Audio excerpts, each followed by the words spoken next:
पिछले 2 सालों में जब से कोरोना आया है तब से जो फिगर केंद्र सरकार ने लोकसभा में दिए हैं 1.12 लाख मतलब 1,12,000 वेज अर्नर्स ने सुसाइड करा है। ऐसा अमृतकाल जो ये सरकार केंद्र सरकार चला रही है तो भगवान ही बचाए कि 1.12 लाख लोगों का अमृतकाल में किस तरह से उनने भला करा है। आप हंगर इंडेक्स की बात कर रहे हैं, हंगर इंडेक्स की बात करें तो हमारा स्थान 101 स्थान पर था 109 देशों में। हंगर इंडेक्स इस बार हमारे को 107वें स्थान पर लेके आ गया। क्या यही अमृतकाल की बात हम करना चाह रहे हैं? किस तरीके से ये बजट दिया जा रहा है और किस तरह से गरीब आदमी जो और गरीब होता जा रहा है, ऐसा अमृतकाल चल रहा है। और एक अडानी जी ने वो गाना भी गाया था मेरे ख्याल से, ओ नहीं अडानी जी ने नहीं, सॉरी अडान सानी ने एक गाना गाया था कि हम सबको लिफ्ट करा दे, गाड़ी बंगला कार दिला दे। तो मैं तो ये कहता हूं अमृतकाल में यदि ऐसा होता तो आज हम मित्रकाल की बात ही नहीं करते, हम तो अमृतकाल की हम भी आपके साथ ये बात करना चाहते थे। बट आप ये करना ही नहीं चाहते हो, आप तो सिर्फ एक ही आदमी को फायदा पहुंचाना चाहते हो। ये मैं अकेला नहीं बोल रहा, पूरा देश बोल रहा है। आज यदि हम बात करें केंद्रीय बजट की, 45 लाख करोड़ रुपए का उनका एक्सपेंडिचर है और हमारा क्या, और जिस पर ग्रोथ आई है 7.5% की।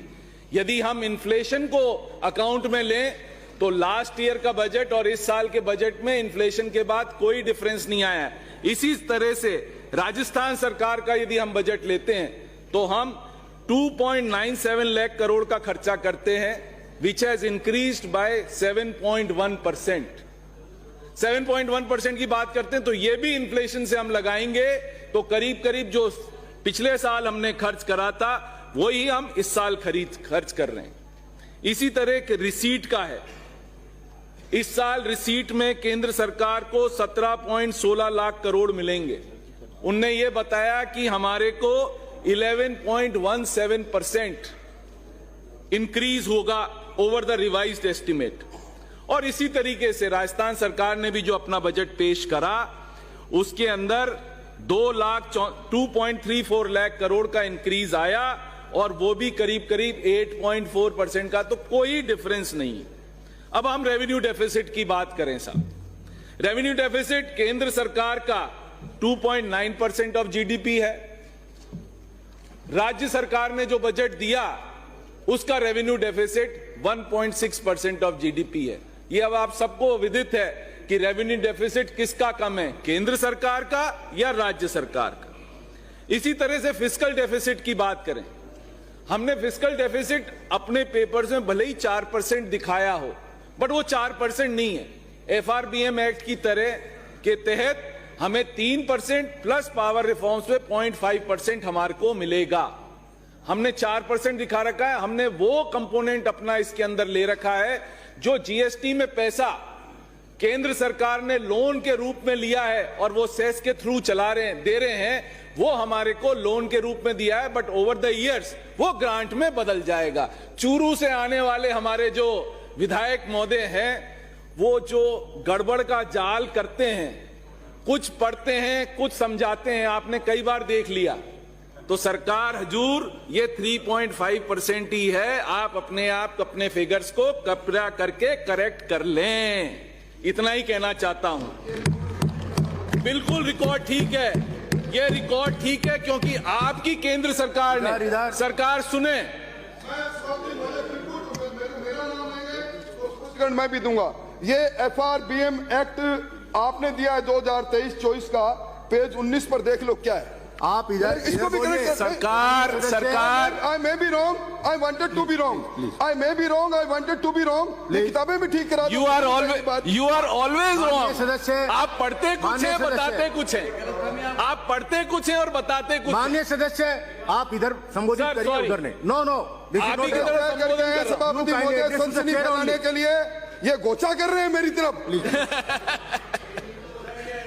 आज कंट्री का फिस्कल डेफिसिट आज कंट्री का फिजिकल डेफिसिट 5.9% है। क्या इन लोगों ने FRBM का फॉलो करा? अपने लिए कुछ फॉलो नहीं करते।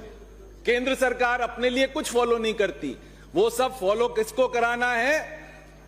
राज्य सरकारों को कराना है, और वो भी उन राज्य सरकारों को कराना है जहां उनकी सरकार नहीं है। यानी इससे शर्मनाक बात नहीं हो सकती। आज हम पर कैपिटा, मैंने आपको बताया जो ग्रोथ हुई है, इनकी ग्रोथ 6.5% की आ गई। 7% की बात कर रहे थे, अभी के फिगर्स आए 6.5% से ऊपर की ग्रोथ नहीं रहेगी, और हमारी जीडीपी ग्रोथ 11.06% की रहेगी, जो कि करीब करीब ऑलमोस्ट डबल। अब आप हाथ जोड़ो या कुछ भी करो, उससे कोई फर्क नहीं पड़ता। पर कैपिटा इनकम की मैं बात करना चाहता हूं। राजस्थान ने जब से अशोक गहलोत की सरकार आई है, पर कैपिटा इनकम हमारी हर साल एवरेज में, एवरेज की बात कर रहा हूं, हर साल एवरेज में 10% बढ़ी है। आज हमारी पर कैपिटा इनकम 1,56,149 रुपए की है। ओवर लास्ट ईयर जब हमारी हालतें खराब थी, इन लोगों ने हमारा पैसा रोक के रखा था, जीएसटी हमारे को जीएसटी का पैसा नहीं दिया था, तब भी हमारी ग्रोथ 14.85% रही, और उससे पिछले साल हमारी ग्रोथ 18% रही in our per capita income. हमारा देश, जब इनकी सरकार थी, हम स्टैंड करते थे 21st पर। जब ये कहते थे ना बीमारू प्रदेश कर दिया, तो इनने बीमार प्रदेश कर दिया। हमारी रैंकिंग 21वें स्थान पर थी, और आज हमारी रैंकिंग, जब हमारी गहलोत सरकार चल रही है, गहलोत साहब ने जो फाइनेंस की स्पीच दी, 4 साल से फाइनेंस संभाला, तो आज हमारी रैंकिंग देश में 9वें स्थान पे आ गई। 21वें स्थान से लेके हम 9वें स्थान पर आ गए। अब आप 9 साल की बात करें साहब, मैं एक चीज और कहना चाहूंगा उससे पहले। जो आउटस्टैंडिंग लायबिलिटीज हैं सेंटर की और स्टेट की, सेंटर की outstanding liabilities over GSDP is today 57%, यानी 57% आउटस्टैंडिंग लायबिलिटी है केंद्र सरकार की। और हमारी कितनी? हमारी है 36.8%। चूरू के आने वाले उस दिन विधायक क्या कह रहे थे कि तो हमारी जो लायबिलिटी है केंद्र सरकार से, उसको कंपैरिजन नहीं कराएंगे। कंपैरिजन करते तो इनको यह पता पड़ता कि हमारी जो लायबिलिटी है वो 36.8% है, और केंद्र सरकार की 56.7% है, जो मैंने राउंड ऑफ करके 57% कर दी। आज आप इंटरेस्ट पेमेंट की बात करो। इंटरेस्ट पेमेंट, व्हाट इज केंद्र सरकार इंटरेस्ट पेमेंट कितना कर रही है? 1 रुपए कमाती है, उसमें से 41 पैसे का उनका इंटरेस्ट का पेमेंट हो रहा है। और हमारा कितना पेमेंट हो रहा है? हमारे को बता रहे हैं कि किस तरह से हम अपने फाइनेंसेस को ठीक नहीं कर पा रहे। हमारा पेमेंट हो रहा है 1 रुपए में से 8.34 पैसे, और उधर 41% हो रहा है। आज हम क्या बताने की कोशिश करते हैं, किस तरह से आप गुमराह करते हैं पूरे सदन को, मैं वो आपको बताना चाह रहा हूं। इस तरह से गुमराह मत करिए सदन को साहब। कैपिटल आउटले की बात करी, इन्होंने कहा हमने कैपिटल आउटले जो 7.5 लाख करोड़ जो इनने पिछले साल कैपेक्स करा, 7.5 लाख करोड़ में से भी ये सिर्फ 7.25 लाख करोड़ खर्च कर पाएंगे इस साल, और इनने कैपेक्स बढ़ा दिया 33%, 10 लाख करोड़ पे। किस तरह से खर्च करेंगे 10 लाख करोड़, ये तो बताएं। जब आपसे 7.5 लाख करोड़ खर्च नहीं हुए, तो आप किस तरह से उसको 10 लाख करोड़ पे खर्च करा के लेके जाओगे? ये अभी तक किसी के पास जवाब नहीं। 9 साल में पहली बार हुआ है। हम जब अपना मनमोहन सरकार जब गई थी, तो वो आपको लोन छोड़ के गई थी 55 लाख करोड़ का। आज मुझे बताते हुए बड़ा दुख है कि हमारा आज 31 मार्च को सेंट्रल गवर्नमेंट का लोन 1,55,000 करोड़ हो जाएगा। 100 लाख करोड़ का लोन इन 9 सालों में केंद्र सरकार ने लिया है, बिना सोचे समझे लिया है कि किस तरह से इसका रीपेमेंट होगा। 140 करोड़ जनता में 140 करोड़ जनता में यदि हम 155 लाख करोड़ का लोन लेंगे, तो हमारा 1,10,000 करोड़ का आदमी का हमें लोन देना चुकाना पड़ेगा। प्लीज। आज हम बात करते हैं नरेगा की साथ। नरेगा में इनने क्या प्रॉमिस करा कि हम हर आदमी को 100 दिन का रोजगार देंगे। पूरे कंट्री में एवरेज क्या आया? 27 दिन का रोजगार भी आप पूरे देश में नहीं दे पाए। अपन क्या बात कर रहे हैं? किसकी आंखों में धूल झोंक रहे हैं, यह समझ में ही नहीं आ रहा। सिर्फ 27 दिन का हम रोजगार मनरेगा में दिया और इस बार मनरेगा का बजट आपने 33% और घटा दिया। तो मतलब 27 दिन भी इस बार रोजगार नहीं मिलेगा इस साल आपको। 33% और आपने बजट घटा दिया। आपने बात करी हम किसान को पीएम किसान में हम फार्मर्स को हर साल 6,000 रुपया हर साल देंगे। इनका टारगेट बना हुआ है जब से 14 करोड़ किसानों को हम पैसा बांटेंगे। आज दिन तक जब से ये योजना शुरू हुई है हम 10.5 करोड़ किसानों से ऊपर नहीं बढ़ पाए। दैट मीन्स जो हमारा टारगेट था, हम 30% टारगेट आज भी उन किसानों को नहीं दे पाए जिनको ये पैसे की जरूरत है और ये केंद्र सरकार इसमें कुछ नहीं कर पाई। इसी तरह से एग्रीकल्चर में इस साल आपने 7,000 करोड़ का आपने बजट डाउन कर दिया ओवर द रिवाइज्ड एस्टीमेट। और इसी तरह से रूरल डेवलपमेंट का आपने कर दिया 12.5-13%। और इसी तरह से आपने फर्टिलाइजर सब्सिडी 22.5% इस साल घटा दी। तो आप कहना क्या चाह रहे हो? ना एग्रीकल्चर में आप बजट दे रहे हो किसान को, ना आपने पीएम जो 6,000 किसान को देते हैं उसमें आपने बजट कम कर दिया। आपने बजट कम कर दिया फर्टिलाइजर सब्सिडी में, आपने बजट कम कर दिया फूड एंड डिस्ट्रीब्यूशन में। आपने दोनों को पीडीएस को और जो किसान फ्री योजना पीएम फ्री योजना बांटते थे किसानों को, उसमें आपने 90,000 करोड़ इस साल कम करा है। 90,000 करोड़ रुपया इस बार आपने कम करा है। इससे शर्मनाक कोई बात नहीं हो सकती जब आप किसी को भी, मेरे ख्याल से इस बार आप फ्री अनाज नहीं दे पाओगे क्योंकि आपने 90,000 करोड़ रुपया आपने डाउन कर दिया। क्या हम करना चाह रहे हैं? किसान को फसल बीमा योजना, जहां इनका बजट था 14,500 करोड़ का, ये खर्च ही नहीं कर पाए, किसानों का बीमा ही नहीं कर पाए। इन्हें टोटल रुपया उसमें खर्च करा 11,500 करोड़ रुपए। क्यों नहीं आप खर्च कर पाए? किसने रोका था आपको खर्च करने में? क्यों नहीं आपने करा? फिर यहां आके मिथ्या भाषण करते हैं कि किसान को पैसा नहीं मिल रहा फसल बीमा योजना का। आपने पूरा पैसा खर्च नहीं करा। इसी तरह से इनने पैसा खर्च नहीं करा जल शक्ति योजना। आपने जल शक्ति योजना का वापस बजट बढ़ा दिया। अरे पिछले साल ही आपने जो बजटेड था उसमें से 7,000 करोड़ रुपया आपने खर्च कम करा है। ये तो बताओ क्यों कम खर्च करा आपने 7,000 करोड़ रुपया? आप क्या लोगों को पानी पिलाना नहीं चाहते? आपकी मंशा खत्म हो गई लोगों को पानी पिलाने की, नल देने की? आपकी क्या इच्छा है? आप 7,000 करोड़ रुपया नहीं दे पाए और आप बड़े फक्र से बोलते हैं कि सेंटर की स्कीम है। अरे सेंटर ने क्या दिया? 50 गवर्नमेंट तो स्टेट गवर्नमेंट को जो बजट दे रहा है उसको तो पूरा खर्च करो, केंद्र ने दिया जिसको तो। अरे सरकार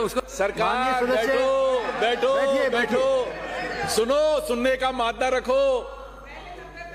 ये बीच में टोका टाकी नहीं। पहले ये 90% देते थे, अब हम 50% अपने शेयर में से दे रहे हैं। कोई आप भीख नहीं दे रहे हो हमारे को। अलाउ नहीं करूंगा। भीख नहीं दे रहे हो, हमारा पैसा है, स्टेट का पैसा है, हम खर्च करते हैं, जीएसटी देते हैं, इनकम टैक्स देते हैं, जो कॉन्स्टिट्यूशन से हमें डिवॉल्व होता है। आप नहीं दे रहे हो। माननीय सदस्य, आप चाहते तो आपकी मंशा नहीं थी हमारे को देने की। आज सबसे बड़ी बात यह है कि इनने बात करा था कोविड के अंदर, इनने एक एमएसएमई क्रेडिट लिंक योजना शुरू करी सा कि हम एमएसएमई सेक्टर को पैसा देंगे, जिससे एमएसएमई सेक्टर जो भारत का ऐसा सेक्टर है जिससे सबसे ज्यादा इंप्लॉयमेंट जनरेशन कोई करता है तो स्मॉल स्केल और एमएसएमई सेक्टर करता है। आपका बजट था 15,000 करोड़ रुपया, आपने खर्च कितना करा? 10,500 करोड़ रुपया। मतलब 33% of the budget was not spent. आपने एमएसएमई इंडस्ट्री के आपने पैसा ही नहीं दिया, क्योंकि अल्टीमेट आपकी एम क्या है? आप व्यापारियों के खिलाफ हो। आप नहीं चाहते व्यापारी उठे, इसीलिए आपने नोटबंदी करी, इसीलिए आपने कोविड में उनकी कोई मदद नहीं करी। आपने जो भी पैसा दिया, एक पैसे की आपने उनको मदद नहीं करी। जो भी पैसा दिया उसका आपने इंटरेस्ट वसूला 7.5% से। एक अभी बहुत ही महत्वाकांक्षी स्कीम निकली साहब, केंद्रीय बजट में यह कहा गया कि हम वुमन एम्पावरमेंट के लिए 7.5% का इंटरेस्ट देंगे। अरे भाई साहब, ये तो देखो, बैंक ही 7.5% दे रही है, तो आप देखिए कौन सी बड़ी बात कर रहे हो। आज की डेट में कोई भी प्राइवेट बैंक हो, कोई भी नेशनलाइज्ड बैंक हो, आज की डेट में इंटरेस्ट क्या है? आज की डेट में इंटरेस्ट ही मोर देन 7.75% है। आप लोग क्या कर रहे हो? बात जो बात करनी है वो बिल्कुल डिफरेंट तरीके से बात करते हैं। अभी एक और रिपोर्ट आई साहब, वो रिपोर्ट क्या थी? अजीज प्रेमजी यूनिवर्सिटी की एक रिपोर्ट आई लास्ट ईयर, जो कि एक बहुत ही अच्छा इंस्टीट्यूट है। उनने अपना रिसर्च करा, रिसर्च विंग जो है, उनने एक रिपोर्ट दी। उनने रिपोर्ट ये दी 5.6 करोड़ यानी 5.6 करोड़ लोग पॉवर्टी लाइन के नीचे आ गए। ऊपर तो बढ़ा नहीं पाया केंद्र सरकार, उनको नीचे और धकेल दिया, पॉवर्टी लाइन से नीचे और धकेल दिया। 5.6 करोड़ आदमी पॉवर्टी लाइन से नीचे और चले गए। और एक ऑक्सफैम की रिपोर्ट और आई जो कि बहुत ही शानदार है। 1% of the Indians 1% of the Indians during the BJP rule 1% of the country की जो पॉपुलेशन है they hold 40% of the wealth of this country. 1% लोग 40% वेल्थ होल्ड कर रहे हैं इस कंट्री की, जबकि जीएसटी में उनका कंट्रीब्यूशन सिर्फ 3% है। वो 1% लोग का कंट्रीब्यूशन जो है सिर्फ 3% है। इसी तरह से जो हमारे बॉटम 50% लोग हैं, उनका जीएसटी में कंट्रीब्यूशन है करीब 64%। तो जो बेचारे गरीब हैं वो तो जीएसटी में कंट्रीब्यूट कर रहे हैं, और जो अमीर हैं वो सिर्फ 3% जीएसटी में कंट्रीब्यूट करते हैं। आप ये देखिए कि बिलियनर्स 3 साल के अंदर इस कंट्री में 121 लाख बिलियनर्स नए पैदा हो गए, जबकि गरीबी के नीचे तो मैंने आपको बता ही दिया। अब जितने अर्थशास्त्री हैं सब 3 बात कर रहे हैं कि there are 3 engines of growth for this country. 3 engine of growth क्या क्या हैं? एक तो एक्सपोर्ट बढ़े, एक प्राइवेट सेक्टर का इन्वेस्टमेंट बढ़े, और एक capex. Capex they have taken care of, capex they have taken care of. Export जनवरी महीने के अंदर एक्सपोर्ट, आज ही की रिपोर्ट है, 6.6% से आपका एक्सपोर्ट इस साल वापस डाउन हो गया। और जो ट्रेड डेफिसिट था, all time high trade deficit, $17.75 billion का ट्रेड डेफिसिट इस महीने हो गया। अभी आपके 2 महीने और बाकी। एक चीज और बात हुई, ग्लासगो के अंदर हमारे प्रधानमंत्री महोदय ने एक अनाउंसमेंट करा। क्या अनाउंसमेंट करा? कि हम 500 गीगाबाइट हम बिजली बनाएंगे, और वो भी सोलर एनर्जी में हम इन्वेस्ट करेंगे। इसके तुरंत बाद एक अनाउंसमेंट आता है अडानी ग्रुप से कि हम ग्रीन एनर्जी में अपना पैसा लगाएंगे। क्या ये कोइंसिडेंस था या ये और कुछ था? इसका जवाब यदि आप दे सको तो आप लोग दे देना, तो मैं इसके जवाब का आपसे इंतजार करूंगा।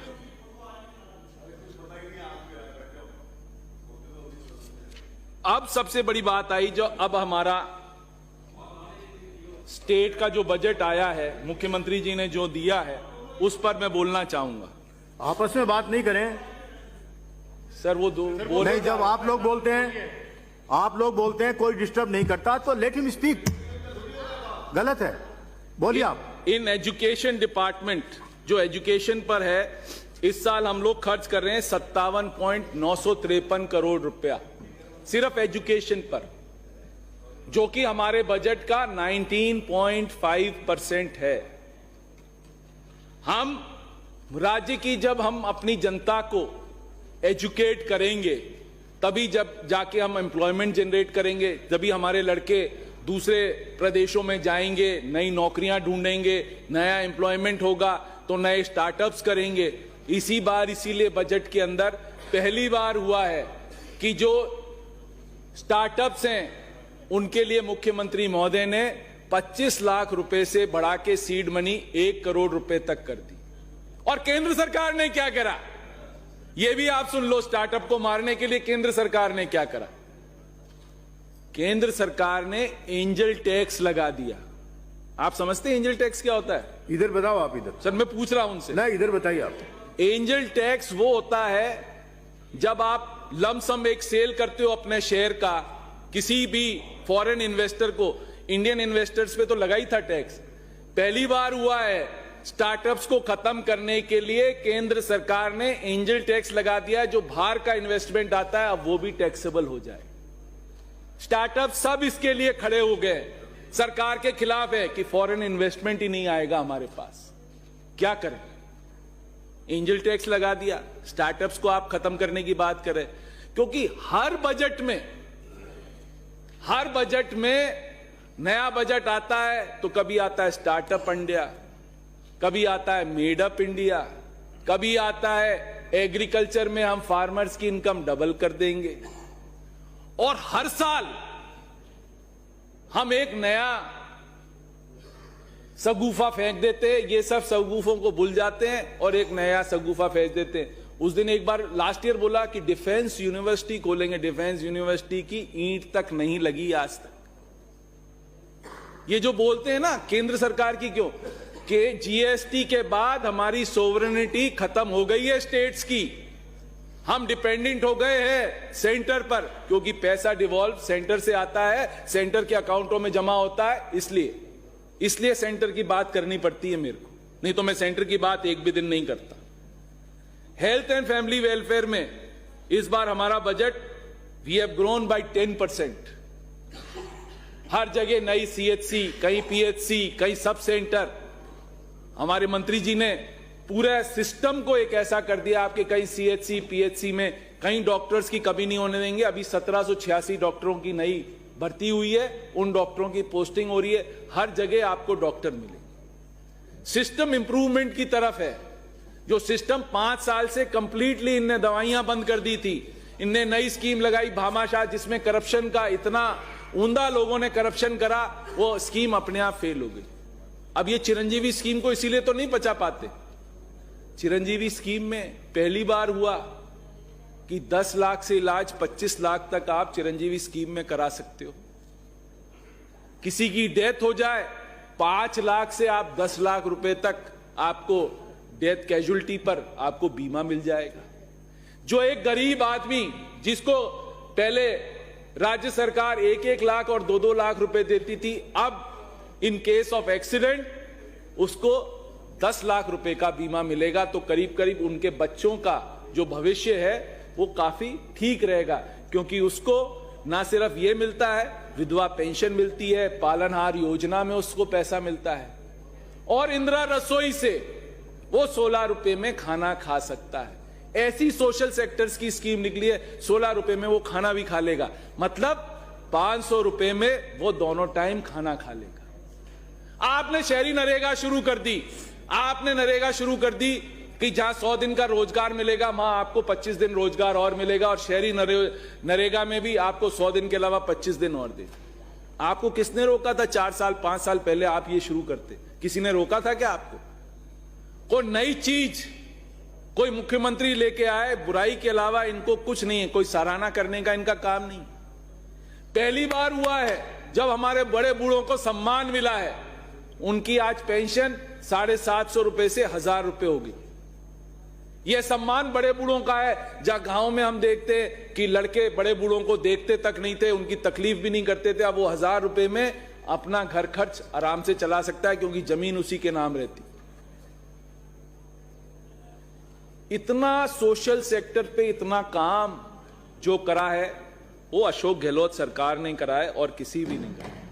15% अपने आप हमारे सोशल सेक्टर्स में हमारे को पैसा हर साल हमारी पेंशन स्कीमों पे बढ़ के मिलेगा। आप अब बात करो एग्रीकल्चर की।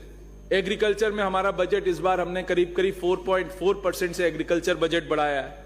इसी तरह से वाटर सप्लाई में पहली बार हमने करीब 43% हमारा बजट बढ़ गया। 9,773 करोड़ रुपया हम खर्च करेंगे क्योंकि हमें मैचिंग ग्रांट देनी पड़ेगी ना। इनने तो केंद्र सरकार ने तो ऐसा काम करा है कि केंद्र की चाहते हैं कि किसी तरह से हमारा जो गला है, राज्य सरकार का गला किस तरह से दबाया जाए। पहले कह रहे हैं कि आप अपना पैसा डालो केंद्र आधारित योजनाओं में, फिर हम अपना पैसा डालेंगे और फिर काम करेंगे। सेस से आप 4.5 लाख करोड़ डीजल और पेट्रोल का पी जाते हो, हमारे को उसमें से हमारा शेयर नहीं देते हो, सब पैसा आप खा जाते हो। हमारे को पैसा काय पर मिलता है? डेवल्यूशन किस पर होता है? डेवल्यूशन सिर्फ पॉपुलेशन और ज्योग्राफिकल लिमिट्स के अकॉर्डिंग हमारे को पैसा मिलता है। पैसा कितना सा मिलता है वो सब आप खा जाते हो और फिर भी आप ये चाहते हो कि जो केंद्र आधारित स्कीमों हो उस पर पैसा राज्य सरकार पहले डाले फिर हम डालें। तो कम से कम ये सब तो आप नहीं करें। आज एक आर्टिकल आया साहब, बड़ा जबरदस्त आर्टिकल आया, पत्रिका ने आज ही आर्टिकल दिया है। जो बीजेपी सरकार ओल्ड पेंशन स्कीम के खिलाफ है, आज वो क्या कहती है कि हम ऐसा रास्ता निकालना चाहते हैं। क्यों लाउटी जी, आज आपने पढ़ा था अखबार कि आप एनपीएस और ओपीएस का बीच का रास्ता निकालना चाहते हैं। लौट के बुद्धू घर को आए, आ गए। सोचा कि वोट नहीं मिलेंगे, वोट नहीं मिलेंगे, इसलिए लौट के बुद्धू घर को आ गए। कहा कि बीच का रास्ता निकाल दो, अब हम अपने कर्मचारियों को फिक्स्ड पेंशन देंगे। क्योंकि कंट्री के एक ही आदमी के शेयरों में धड़ाम हुआ, 190 मिलियन से उसकी प्रॉपर्टी $55 बिलियन एक दिन में घट गई, एक दिन में घट गई। तो मतलब उसकी 1/3 वैल्यू का इरोजन एक दिन में हो गया। आज सबसे बड़ी बात यह है कि आज आप लौट के वापस क्यों आ रहे हो? यदि आपको नहीं करना था तो आप लौट के तो इसीलिए वापस आ रहे हो ना कि आपको फिक्स्ड रिटर्न, जिस आदमी ने 30-31 साल गवर्नमेंट सरकारी नौकरी में दिए, आपको उसको फिक्स्ड रिटर्न देना पड़ेगा। इसी तरह से जो आज ये स्कीम निकाली मुख्यमंत्री जी ने, 76 लाख लोगों को आप सिलेंडर फ्री दे रहे हो। आज सिलेंडर्स की हालत यह है कि जो 2 सिलेंडर इनने फ्री में दिए, इनने कोनी पे तो गुड़ लगा दिया और फिर कहा बेटा अब इसको चाटते रहो। चाटेगा कहां से? जो औरतें पहले चूल्हा जला के आंसू बहाती थीं, अब वो एक एक सिलेंडर लेकर आंसू बहाती हैं कि किस तरह से 1100 रुपए का हम सिलेंडर ले सकें। इसी आंसू पहुंचने की स्कीम हमारे मुख्यमंत्री ने लागू करी। 76 लाख लोगों को 500 रुपए में हम सिलेंडर फ्री देंगे। और इसी तरह से 1 करोड़ लोगों को फूड पैकेट्स फ्री दिए जा रहे हैं। फूड पैकेट्स में आप चीनी दे रहे हो, दाल दे रहे हो, नमक दे रहे हो, मसाले दे रहे हो और एडिबल ऑयल दे रहे हो। मतलब उसका घर खर्च is almost taken care of. जो 4 आदमियों का घर खर्च है वो सरकार अपने जिम्मे ले रही है। ये सोशल सेक्टर की, ये क्यों कर रहे हैं? इनको ये चीज समझ में नहीं आएगी क्योंकि इनको गरीबों का दर्द नहीं। गरीबों का दर्द वो समझता है जो गरीबी में से खुद निकला हो और उसको पता हो कि गरीबों का दर्द क्या होता है। ये गरीबों का दर्द हम समझते हैं। ये आज जो गरीबों के लिए हम कर रहे हैं, इससे क्या होगा? आज हम उनको एम्पावर कर रहे हैं, उससे क्या होगा? उससे डिमांड जनरेट होगी। डिमांड जनरेट होगी तो हमारी इंडस्ट्री चलेगी, इंडस्ट्री चलेगी तो हमारी जीडीपी बढ़ेगी, और जीडीपी बढ़ेगी तो देश बढ़ेगा। ये नहीं चाहते कि देश बढ़े, ये तो चाहते हैं देश को गरीब रखना, जिससे ये दिखाएं कि हम आपके लिए ये चीज कर। 3 मिनट में कंक्लूड कर लें आप। मैं तो जल्दी से कंक्लूड कर रहा हूं साहब। 3 मिनट। हमने इलेक्ट्रिसिटी फ्री दे दी 200 यूनिट, हमने 2000 यूनिट फार्मर्स को इलेक्ट्रिसिटी फ्री दे दी, तो करीब करीब ये समझिएगा हर किसान का बिल एक जीरो बिल होना शुरू हो जाएगा। 100 यूनिट से करीब करीब हर गरीब व्यक्ति का जीरो का यूनिट का बिल होना शुरू हो जाएगा। तो ये इतनी सारी योजनाएं, आज 5 करोड़ रुपया हमने यूथ के डेवलपमेंट में खर्च करा। उसमें से क्या कर रहे हैं? उसको स्किल कर रहे हैं, उसकी पर्सनैलिटी डेवलपमेंट कर रहे हैं, उसको स्कॉलरशिप्स दे रहे हैं। यूथ को हम मार्जिन मनी दे रहे हैं to put up the industry. ये फर्स्ट टाइम हुआ है किसी ने करा है कि सीड मनी दे रहे हैं। 5 लाख रुपए तक सीड मनी दे दी जाएगी, जिससे कि वो आज अपना धंधा स्टैब्लिश करे। इन्हें मुद्रा लोन चालू करी। 85% of the Mudra loan is given to whom? 50,000 रुपए की ही मुद्रा स्कीम है। 80% लोग सिर्फ 50,000 रुपए का लोन लेते हैं। 5 लाख रुपए तक का लोन सिर्फ 10% लेते हैं, और 5% लोग सिर्फ 5 लाख से 10 लाख रुपए तक का लोन लेते हैं, क्योंकि उनके पास कोलेटरल सिक्योरिटी नहीं होती देने के लिए, इसलिए उनको मुद्रा लोन से बाहर रखा जाता है। तो मेरा आपसे सिर्फ गुजारिश ये है, मैं मुख्यमंत्री जी से इस बजट में 3-4 गुजारिश करना चाहता हूं। एक तो लव कुश कल्याण बोर्ड की स्थापना हो, पूरे राजस्थान में लव कुश कल्याण बोर्ड की स्थापना हो, अवंतीबाई कल्याण बोर्ड की स्थापना हो, निषाद समाज की कल्याण बोर्ड की स्थापना हो, और देवी अहिल्याबाई बोर्ड की स्थापना हो, और एक स्वर्णकार समाज की हमारी स्थापना हो। अलग अलग बोर्ड जैसे बैठे रहेंगे, जैसे साहब ने दिया है 500 करोड़ रुपए एससी के लिए दिया है, 500 करोड़ रुपया एसटी के लिए दिया है, और 100 करोड़ रुपया हमारे वाल्मीकि समाज को दिया है, तो उनके उत्थान के लिए दिया है। यदि ये बोर्ड बनेंगे तो ये बोर्ड भी अल्टीमेटली डिफरेंट जातियों के उत्थान के लिए बनेंगे कि किस तरह से इनका लिविंग स्टैंडर्ड पूरा करा जाए, और वो तब होगा जब हम गरीबों की मदद कर सकेंगे। हमारे को केंद्र सरकार जैसा सिर्फ हमें 2 आदमियों की सरकार नहीं बनना है, हमें 140 करोड़ जनता की आवाज बनना है। हमें सिर्फ 2 आदमियों की आवाज नहीं बनना है, हमें इन सब की आवाज बनके, और जो एक सबसे बड़ा काम करा है चिरंजीवी संबल योजना। यदि कोई श्रमिक बीमार हो जाता है और वो चिरंजीवी के अंदर एडमिट हो जाता है, उसको डायरेक्ट डीबीटी से उसको 200 रुपए पर दिन मिलेंगे। जितनी उसकी मजदूरी खोई है उसको 7 दिन डीबीटी से पैसा मिलेगा, जिससे उसका घर का रोज का लालन पालन का पूरा इंतजाम हो सके, उसको सफर नहीं करना पड़े, क्योंकि वो रोज मजदूरी कर रहा है, रोज खा रहा है। तो ये उनने एक करा। और 200 करोड़ रुपए की जो गीगा वर्कर्स की, गीगा वर्कर वो हैं जिनको सिर्फ इंसेंटिव बेस्ड सैलरी मिलती है, उनको इंसेंटिव के अलावा कुछ मिलता ही नहीं है। जितनी डिलीवरी करेंगे सिर्फ उनको उतना ही पैसा मिलेगा। ये जो 200 करोड़ का डेवलपमेंट का, 1 सेकेंड और, 200 करोड़ का डेवलपमेंट का गीगा वर्कर का जो आपने दिया है, वो एक ऐसा आपने पूरे भारत में एक ऐसा आपने एग्जाम्पल सेट करा है जो कि केंद्र सरकार को भी अगली बार करना पड़ेगा, क्योंकि इसमें कम से कम 5 से 6 करोड़ लोग इफेक्ट होंगे। यदि सरकार नहीं करेगी तो ये बीजेपी सरकार अगली बार वापस नहीं आएगी। इनको इसके बारे में कुछ सोचना पड़ेगा, कुछ करना पड़ेगा। तो ये इतनी सारी जो चीजें साहब ने दी और 15,000 हमारी इंदिरा रसोई बढ़ा रहे हैं, ये बहुत ही अच्छे काम जो कर रहे हैं। और एक सेल्फ हेल्प ग्रुप्स पे हम बहुत काम कर रहे हैं। 8 लाख फैमिलियों को सेल्फ हेल्प ग्रुप से जोड़ रहे हैं, और स्पेशली दी वुमन एंटरप्रेन्योर की हम बात कर रहे हैं, वुमन एम्पावरमेंट की बात कर रहे हैं, और उनको 8% इंटरेस्ट सब्सिडी सरकार, राज्य सरकार देगी।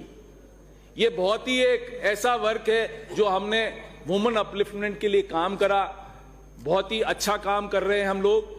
और इसी के साथ मैं अब आपका ज्यादा समय नहीं लूंगा। आपका बहुत बहुत धन्यवाद। Thank you. जय हिंद, जय भारत।